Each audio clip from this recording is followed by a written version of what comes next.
సంతానం కలగలేదయ్యా. అయ్యో అదిగో నోరు లేని మూగ జీవాలు కూడా పిల్ల పాపలతో ఆనందంగా ఉన్నాయయ్యా. ఆ పక్షి పిల్లలు తీసుకుని వచ్చి నా చేతికి ఇవ్వదాదట.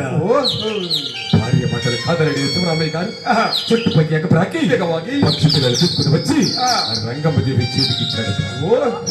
అది చూసినటువంటి రంగమ్మదేవి ఆ పక్షి పిల్లలతో ఆడి పాడి పాడి ఏ విధమైన పళ్ళు పలహారములు వినపరిస్తూ ఉన్నదయ్యా.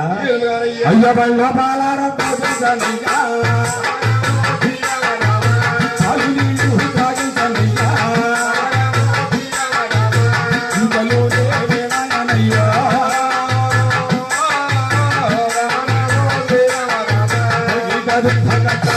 ఇంతలోని కుక్కరకో అని గోడ కొట్టబోతుంది. ఆ యథా ప్రకారం పక్షి పిల్లలు గుడ్లు పెట్టి ఎగువ తిరుపతికి చేరుకున్నారు.